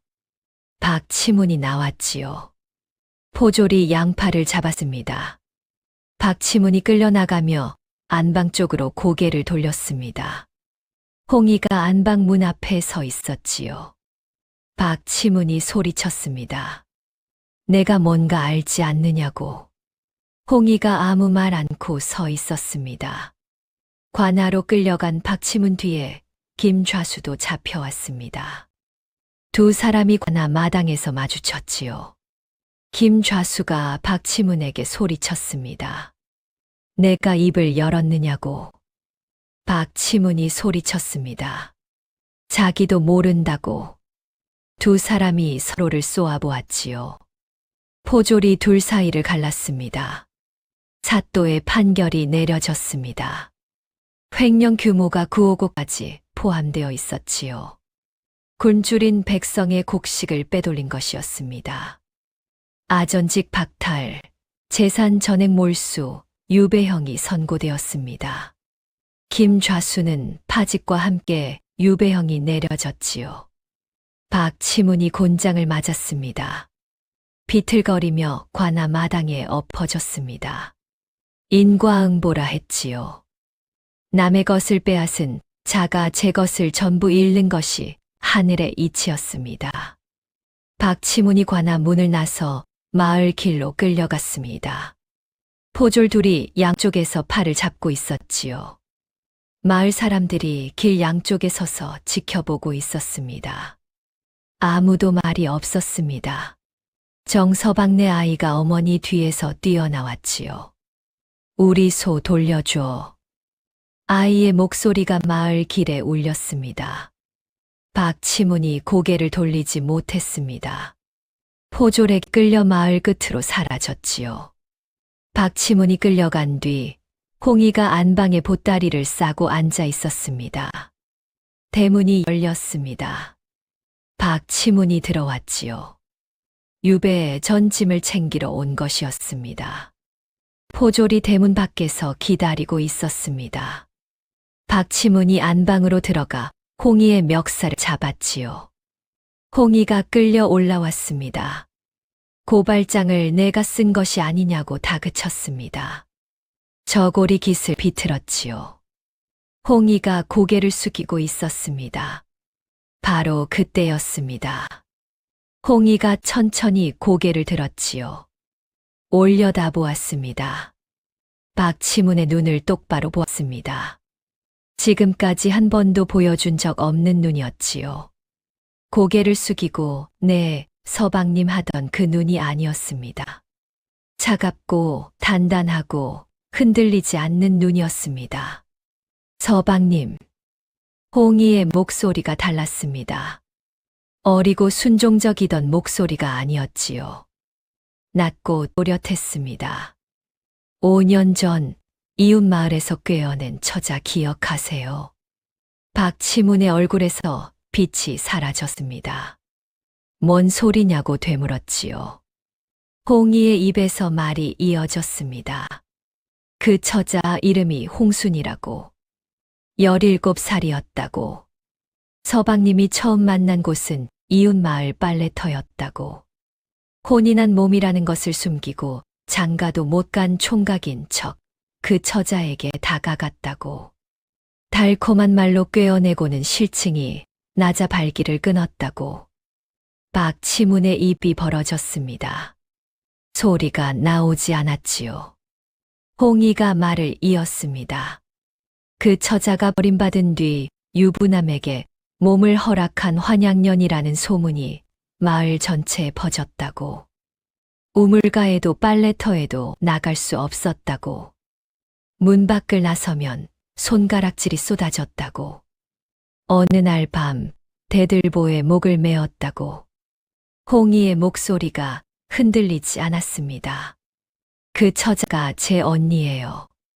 대문 밖에서 마을 사람들이 모여들고 있었습니다. 대문 틈으로 안을 들여다보고 있었지요. 박치문의 손에서 홍이의 저고리 깃이 빠져나갔습니다. 그건 내가 어떻게 아느냐고 더듬거렸지요. 홍이가 답했습니다. 저는 12살의 대들보에 매달린 언니를 내렸어요. 홍이의 목소리가 갈라졌습니다. 처음이었지요. 지금까지 단 한 번도 갈라지지 않았던 목소리가 다음 한마디에서 갈라졌습니다. 언니 몸이 차가웠어요. 홍이의 목소리가 다시 가라앉았습니다. 갈라졌던 목소리가 돌아왔지요. 낮고 또렷하고 한 글자도 흔들리지 않는 목소리였습니다. 서방님은 언니 이름도 제대로 잘 기억 못 하시지요. 하지만 저는 서방님 얼굴을 단 하루도 잊은 적이 없어요. 빨래터에서 서방님이 저를 보았을 때 서방님은 고분고분한 어린 처자를 골랐다고 생각하셨겠지요. 아니에요. 제가 서방님을 골랐어요. 박치문이 뒷걸음쳤습니다. 벽에 등이 닿았습니다. 더 물러설 곳이 없었지요. 그 시각 관아 앞에 사람들이 모여 있었습니다. 고발장이 공개된 것이었지요. 벽에 붙은 사본 앞에 백성들이 줄지어 서서 읽고 있었습니다. 누가 쓴 것인지 아무도 몰랐습니다. 날짜별로 횡령 내역이 빼곡히 적혀 있었지요. 최 영감이 그 틈을 비집고 앞으로 나갔습니다. 사본 앞에 섰습니다. 글씨를 훑었지요. 걸음이 멈추었습니다. 눈이 가늘어졌습니다. 글씨 위에 시선이 머물렀지요. 회개의 꺾임을 보았습니다. 삐침의 기울기를 보았습니다. 점을 찍는 버릇을 보았지요. 30년을 봐온 글씨였습니다. 최 영감의 입이 열렸습니다. 이 글씨는 말을 멈추었습니다. 주위를 돌아보았지요. 아무도 최 영감을 보고 있지 않았습니다. 최 영감이 사본을 한 번 더 읽었습니다. 사본 한 장을 떼어 접어품에 넣었지요. 최 영감이 박치문내로 갔습니다. 골방 앞에 섰지요. 빗장이 풀려 있었습니다. 박치문이 잡혀간 뒤 아무도 골방을 신경 쓰지 않았기 때문이었지요. 문을 열었습니다. 채영이 앉아 있었습니다. 벽에 기대어 무릎 위에 손을 올린 채 최 영감을 올려다보았지요. 최 영감이 품에서 사본을 꺼내 채영 앞에 놓았습니다. 이걸 쓴 사람이 누구요? 채영이 사본을 내려다보았습니다. 자기가 쓴 글씨였지요. 고개를 끄덕였습니다. 최 영감의 손이 떨렸습니다. 무릎이 꺾이며 골방 바닥에 주저앉았지요. 30해를 약재상 좌파에 앉아있던 노인이 두 다리에 힘이 빠져 주저앉은 것이었습니다. 자네 아버지의 글씨 버릇이라고 했습니다. 꺾임이 똑같다고 했지요. 30년을 봐온 필체라고 했습니다. 이건 그 집안 사람이 쓴 것이라며 채영을 바라보았지요. 채영이 입을 열었습니다. 목소리가 달았습니다. 지금까지의 힘없고 갈라지던 목소리가 아니었지요. 낮고 또렷하고 한 글자도 흔들리지 않는 목소리였습니다. 최 영감이 눈을 크게 떴습니다. 목소리가 다르다고 했지요. 채영이 답했습니다. 아픈 척은 해야 했으니까요. 라고 했습니다. 최 영감이 입을 벌린 채 채영을 바라보았지요. 골방 안에 누워만 있던 병든 여인이 아니었습니다. 등이 곧았습니다. 눈이 맑았지요. 채영이 말을 이었습니다. 2년 전이라고 했지요. 장터 길가에서 한 아이가 자기 앞에 서 있었다고 했습니다. 눈이 이상했다고 했지요. 죽은 사람 같은 눈이었다고 했습니다. 그 아이가 울지도 않고 말했다고 했지요. 자기 언니가 어떻게 죽었는지를 말했다고 했습니다. 채영이 숨을 한 번 쉬었습니다. 자기가 물었다고 했지요. 그 사람이 누구냐고 물었다고 했습니다. 아이가 답했다고 했습니다. 이 마을 박치문이라고 답했다고 했지요. 채영의 남편이었습니다. 최영감의 손이 무릎 위에서 멈추었지요. 채영이 말을 이었습니다. 시어머니가 살아 계실 때는 움직일 수 없었다고 했습니다. 그 사람의 눈을 하루도 피할 수 없었다고 했지요. 시어머니가 돌아가시고 나서야 비로소 제 발로 설 수 있었다고 했습니다. 채영이 창문 밖을 한번 보았습니다. 다시 최영감에게 시선을 돌렸지요. 병은 진짜였다고 했습니다. 피를 토한 것도 진짜라고 했습니다. 최영감이 고개를 끄덕였지요. 하지만 조금씩 나아지고 있는 중에도 아픈 척을 계속했다고 했습니다. 최영감의 고개가 멈추었지요. 아픈 아내가 있으면 그 사람은 반드시 다른 여자를 찾을 것이라고 했습니다. 최영감이 채영 얼굴을 바라보았지요. 20년을 시어머니 밑에서 매를 맞고 아이를 셋 잃고 골방에 갇혀 있던 여자가 지금 최영감 앞에 등을 곧게 세우고 앉아 있었습니다. 홍이에게 미리 알려주었다고 했지요. 그 사람은 반드시 이웃마을에서 젊은 여자를 찾을 것이라고 내가 그 앞에 나타나라고 했다고 했습니다. 최영감이 숨을 삼켰습니다. 이웃마을 빨래터에서 고개를 숙이고 있던 홍이가 떠올랐지요. 박치문이 찾아갔을 때 슬쩍 눈을 올리던 홍이, 대문을 들어서던 날 보따리 하나만 든 홍이, 그 모든 것이 채영이 짠 것이었습니다.